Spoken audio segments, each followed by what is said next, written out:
Man in America podcast, hosted by OG FOXXIE.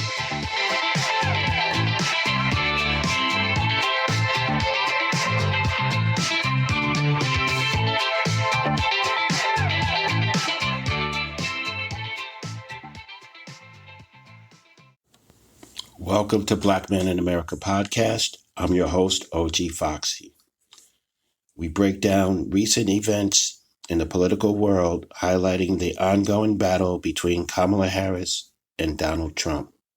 So let's get started. Vice President Harris said, "We are here together because we love our country." Down to this. We are here together because we love our country. We love our country. And we understand the awesome responsibility that comes with the greatest privilege on earth, the privilege and pride of being an American.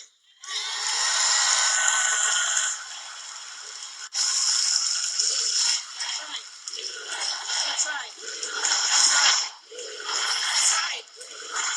That's right. Trump hates our country. Turn the page chants break out. Well, folks, I said it then, I say it now. It's time to turn the page. Turn that page.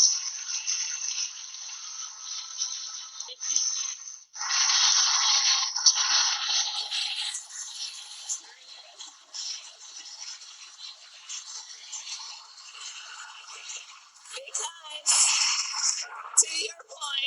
to your point, America is ready for a new way forward. We are ready for a new generation of leadership that is optimistic about what we can do together. That is why Democrats, Republicans, and independents are supporting our campaign. Turn the page because we are not going back. Vice President Harris said, North Carolina is not just the presidency that's on the ballot.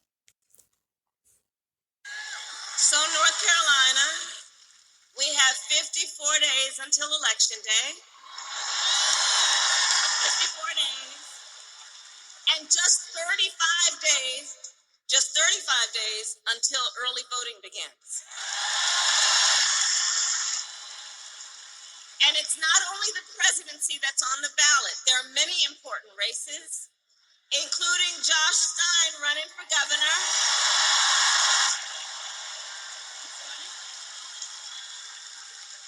whose opponent was handpicked by Donald Trump and wants a total ban on abortion in this state.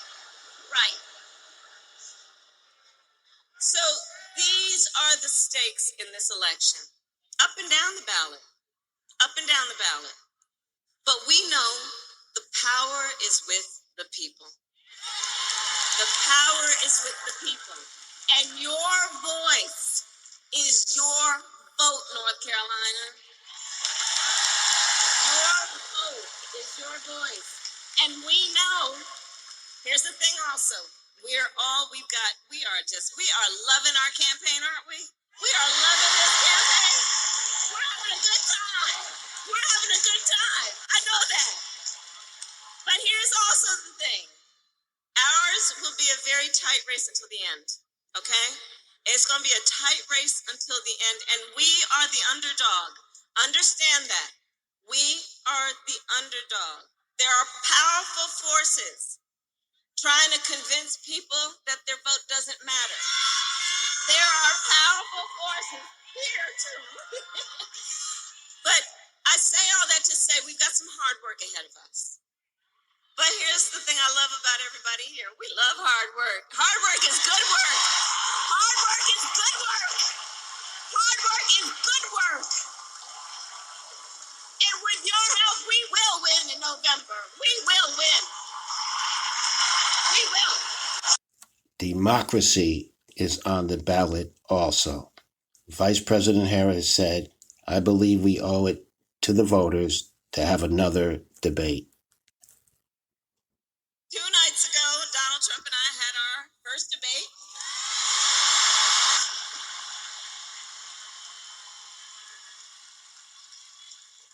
And I believe we owe it to the voters to have another debate.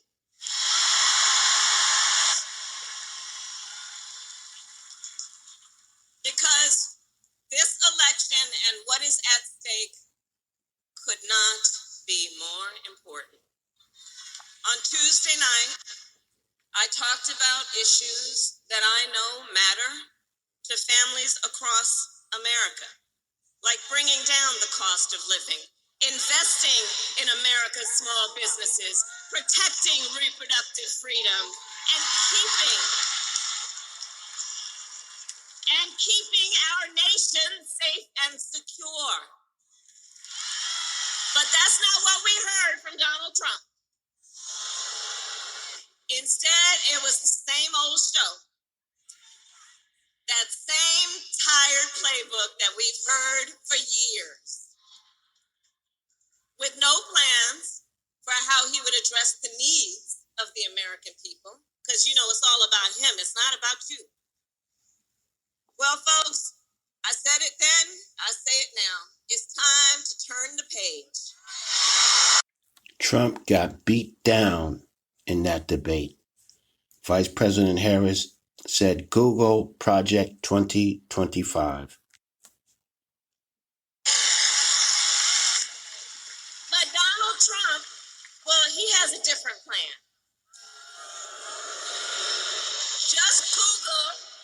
Just Google Project 2025. It is a detailed and dangerous blueprint for what he will do if he is elected president.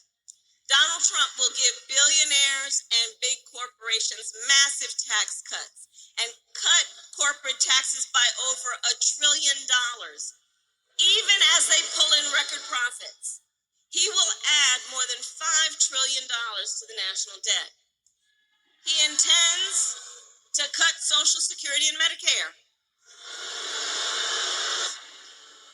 And he wants to impose what is, in effect, a national sales tax. I call it a Trump sales tax.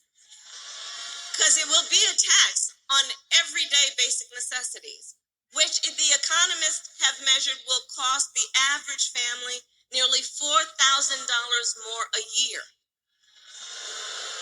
And the top economists, they've previewed our plans. They've reviewed them. Goldman Sachs says my plan would grow our economy and his plan would shrink it.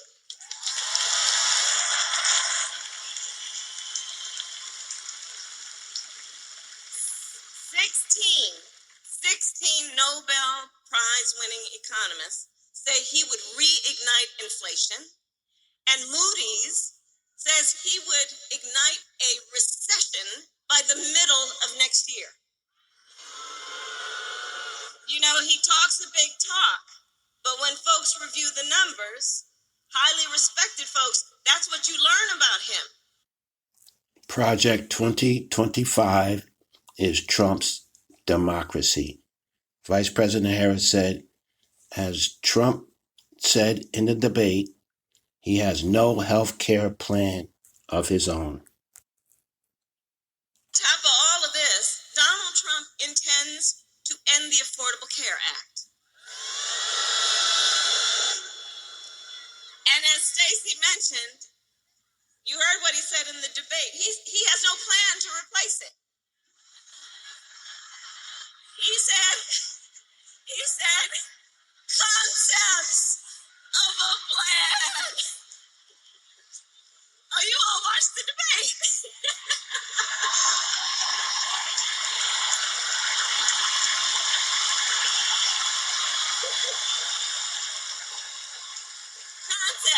Concepts. No actual plan, concepts. And understand what's at stake on that. 45 million Americans are insured through the Affordable Care Act. And he's going to end it based on a concept. and take us back to when insurance companies had the power to deny people with pre-existing conditions. Well, we are not going back. We're not going back.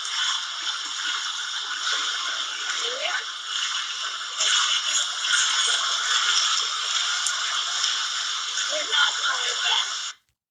Trump never had a plan. Vice President Harris said because of Trump's abortion bans, women are being refused care during miscarriages.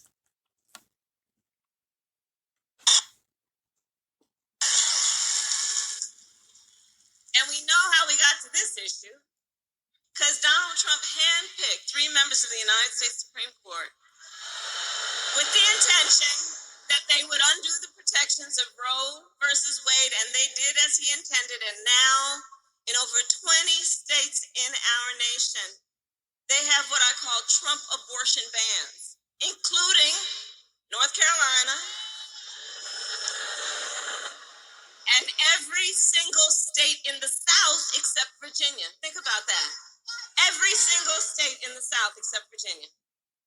Now, 1 in 3 women in America lives under a Trump abortion ban.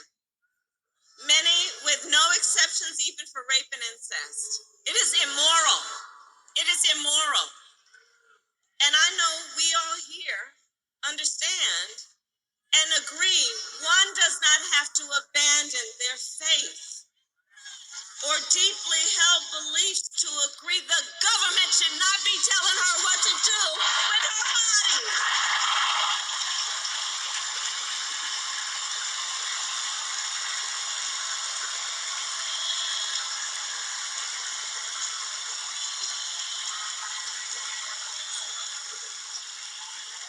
And what we know is that the impact of this is, it's been over 2 years now since that decision came down. The impact of this is so real. It's affecting people every day just based on the stories we know, and there are so many stories we don't know. Think about it. Because of Trump's abortion bans, women are being refused care during miscarriages. Some are only being treated if they develop sepsis. And when asked on Tuesday night, Donald Trump refused to say that he would veto a national abortion ban. You remember that? He refused to answer that question. Refused to answer that question. Well, I'm going to tell you, when Congress passes a bill to restore reproductive freedom, as President of the United States, I will proudly sign it into law. Proudly. This is Project 2025 in action. Trump repeatedly forgets who he is running against. I can't imagine New Hampshire voting for him. Anybody in New Hampshire, because they're watching right now, but anybody in New Hampshire that votes for Biden and Kamala, I really think I call her. Trump is incompetent.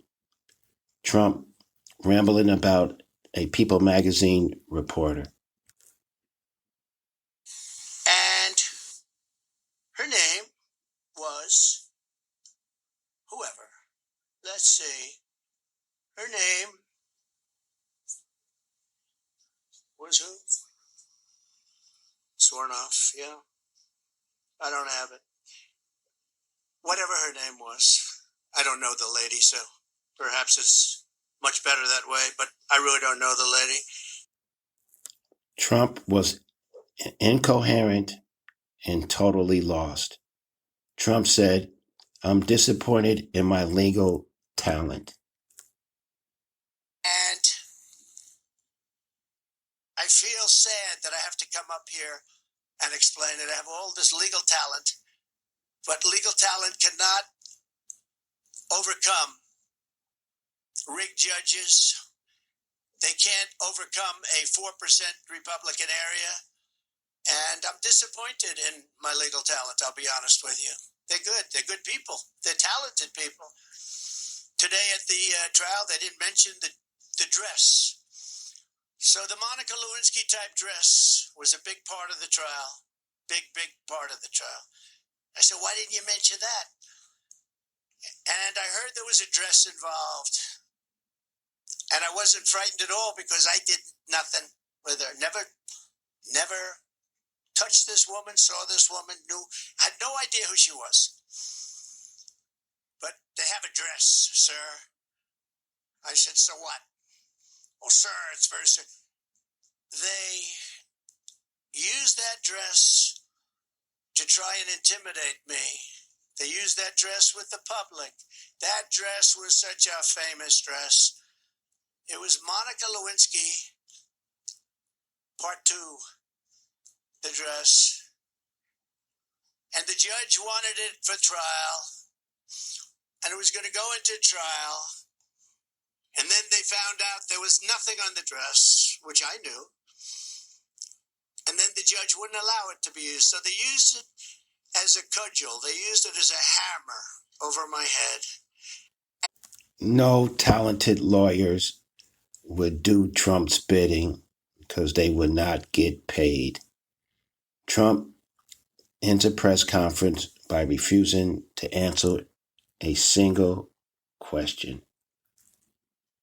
Public understands it's a hoax, it's a scam, it's a political witch hunt, and some of you should be ashamed of yourselves. Thank you very much, everybody.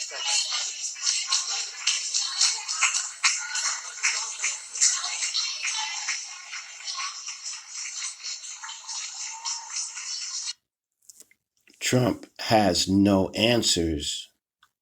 That's why he couldn't answer any questions. Trump said, 4 straight years, I took care of our economy like I would take care of my own company.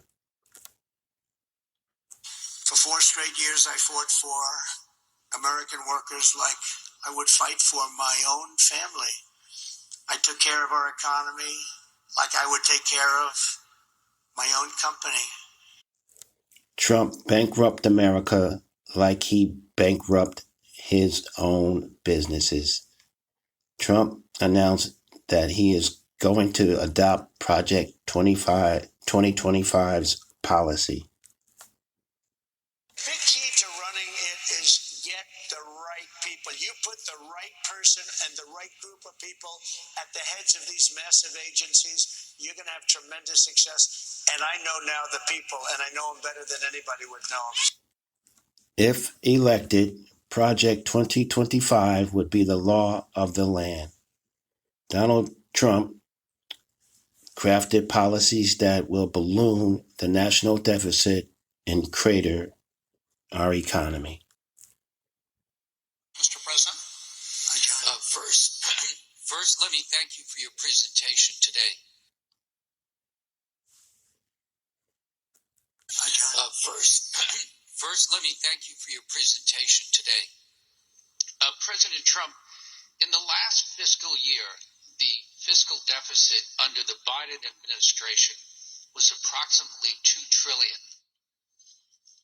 Under the policies you've announced, the deficit would come down from items such as increased revenues from tariffs, as well as eliminating the tax incentives for the Green New Deal. These gains would be mitigated by decreases in revenues from policies such as no tax on tips. Overall, what do you estimate will be the impact of the fiscal deficit from your policies? Well, we just hit record highs at numbers that nobody ever thought possible. You're right, it's over $2 trillion. Nobody thought that was a number that was, I mean, you can go back 4 years. Nobody thought a number like that would be possible. It's crazy. It's just horrible, actually.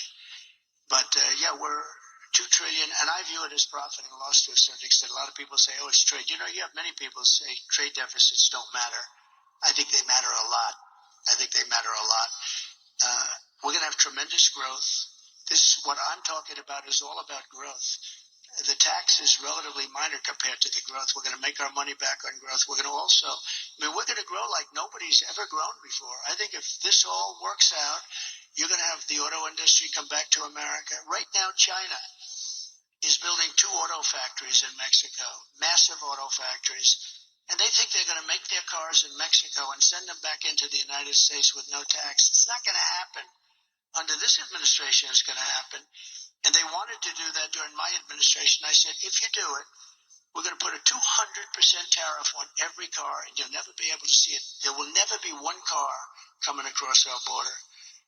And if I would have let them do it, we would have had these 2 factories. Well, now they're building massive factories, more than 2, and they're going to kill Detroit. And the head of the union, the United Auto Workers in Detroit, has done a terrible, terrible job, just a terrible job. But we're going to bring tremendous growth back. And remember, we're also taking in a certain percentage. I won't name the percentage today, but it'll be a certain tariff percentage, which will be higher than people had heard in the past. And we will be bringing in billions and billions of dollars, which will directly reduce our deficits. Okay? Thank you very much. Good job. Under Trump, he had an $8 trillion deficit. Trump's economy would be detrimental to the American people. Trump on health care.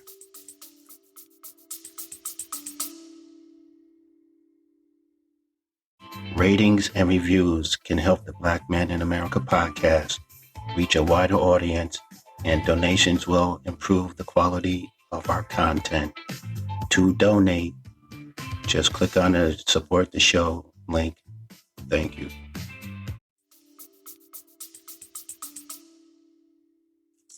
And if you actually ask him to articulate just a basic policy proposal, say on childcare, for instance, he just cannot do it. If you win in November, can you commit to prioritizing legislation to make childcare affordable? And if so, what specific piece of legislation will you advance? Well, I would do that, and we're sitting down. You know, I was somebody, we had Senator Marco Rubio, and my daughter Ivanka was so impactful on that issue. It's a very important issue. But I think when you talk about the kind of numbers that I'm talking about, that, because look, childcare is childcare. It's couldn't, you know, there's something, you have to have it. In this country, you have to have it. But when you talk about those numbers compared to the kind of numbers that I'm talking about by taxing foreign nations at levels that they're not used to, but they'll get used to it very quickly. And it's not going to stop them from doing business with us, but they'll have a very substantial tax when they send product into our country. Those numbers are so much bigger than any numbers that we're talking about, including childcare, that it's going to take care. We're going to have, I look forward to having no deficits within a fairly short period of time, coupled with the reductions that I told you about on waste and fraud and all of the other things that are going on in our country, because I have to stay with childcare. I want to stay with childcare, but those numbers are small relative to the kind of economic numbers that I'm talking about, including growth, but growth also headed up by what the plan is that I just told you about. We're going to be taking in trillions of dollars, and as much as child care is talked about as being expensive, it's relatively speaking not very expensive compared to the kind of numbers we'll be taking in. We're going to make this into an incredible country that can afford to take care of its people, and then we'll worry about the rest of the world. Let's help other people. But we're going to take care of our country first. This is about America first. It's about make America great again. We have to do it because right now we're a failing nation. So we'll take care of it. Thank you. Trump needs to take a competency test. Trump, the leader of the Taliban. You send me a picture of my home. I said, you'll have to figure that one out later. But I said, we're going to have to hit you people so hard like we've never hit anybody. And he understood, and he said, yes, Your Excellency, I understand. He called me Your Excellency. I wonder if he calls that to Biden. I doubt it, right? But he understood that, and he respected us. And for 18 months, not one American soldier was killed. Not one. And then I left because of an election where I got millions of more votes than we did in 2016. We got millions of more, from 10 to 12 million votes more. Think of that. The Taliban got a great deal because they hit Trump with flattery. Trump will not debate Kamala Harris again. So because we've done 2 debates and because they were successful, there will be no third debate.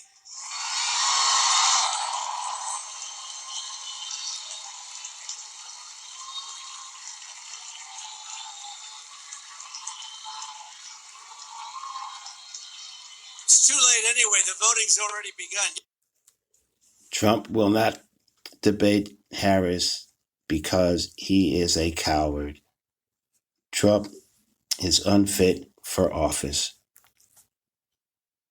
In Springfield, they're eating the dogs, the people that came in. They're eating the cats. They're eating the pets of the people that live there. She did things that nobody would ever think of. Now she wants to do transgender operations on illegal aliens that are in prison. This is a radical left liberal. I don't care what she is. I don't care. You make a big deal out of something. I couldn't care less. Whatever she wants to be is okay with me. But those were your words, so I'm asking. I don't know. I mean, all I can say is I read where she was not black, that she put out, and I'll say that. And then I read that she was black, and that's okay. Either one was okay with me. That's up to her. Past couple of weeks leading up to this debate, you have said, quote, you lost by a whisker, that you, quote, didn't quite make it, that you came up a little bit short. I said that. Are you now acknowledging that you lost in 2020? No, I don't acknowledge that at all. But I said that sarcastically. You know that. It was said, oh, we lost by a whisker. That was said sarcastically. So just a yes or no, you still do not have a plan. I have concepts of a plan. I'm not president right now. Thank you. Let's turn to policy. President Trump, we have to move on. President Trump. Let's turn to policy, She please. has a plan to defund the police. She has a plan to confiscate everybody's gun. President Trump, She we has do a have to plan move to on to not other allow. issues. Trump had a horrible debate.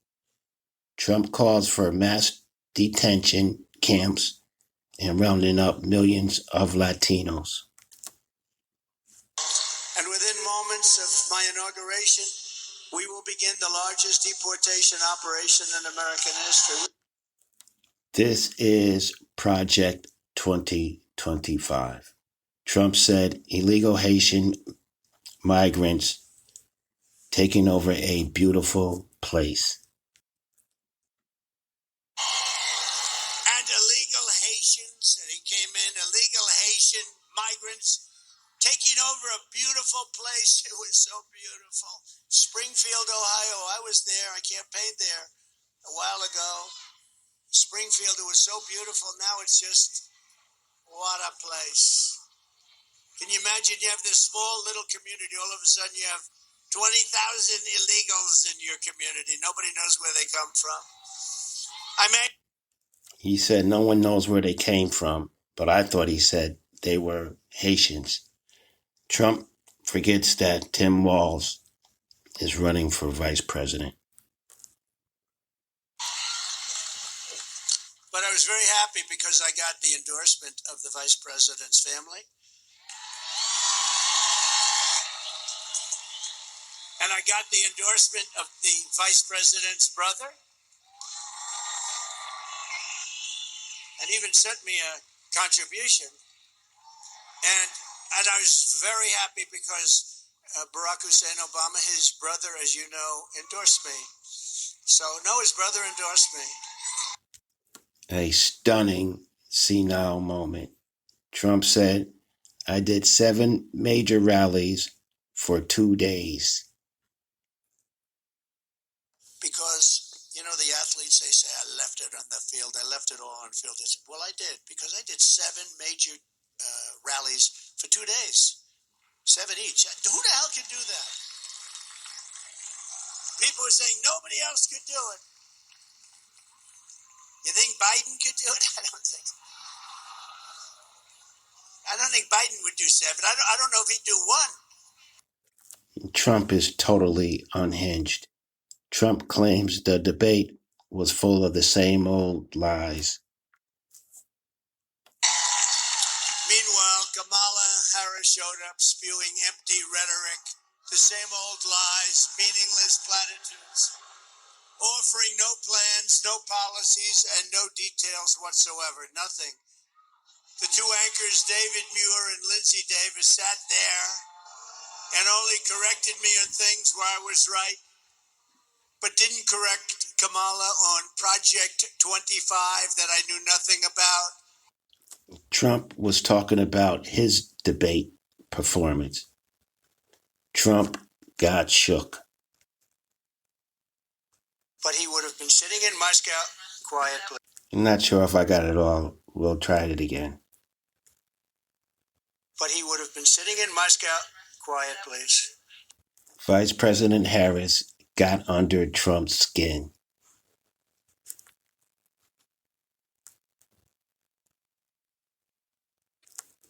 The moment that Trump lost the debate,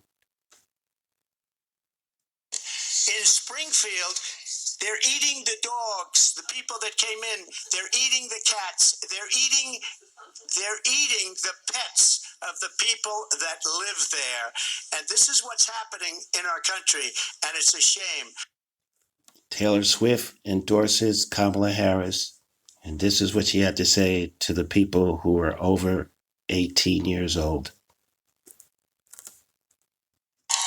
To the fans, I'm always trying to figure out a way to say thank you to you for making my life what it is, for making the Eras Tour what it has become, for making the Tortured Poets Department what it has become. That's all you guys for doing that and for voting for this award. So thank you to MTV for giving me this opportunity to thank the fans, to thank you for what you've done. And the fact that this is a fan-voted award and you voted for this, I appreciate it so much. And if you are over 18, please register to vote for something else that's very important. The presidential election. I love you all so much. Thank you for this moment. Let's go, Swifties. I want to congratulate my nephew Thayer and his new beautiful wife, Tori. The wedding was fantastic. And that's all for this episode. As we continue to watch these political battles unfold, remember to stay informed, stay engaged, and most importantly, use your voice at the polls. Your vote matters now more than ever. Thank you for tuning in to Black Men in America, and may God bless us all. Black Men in America podcast and OG FOXXIE production. Love and peace to us all.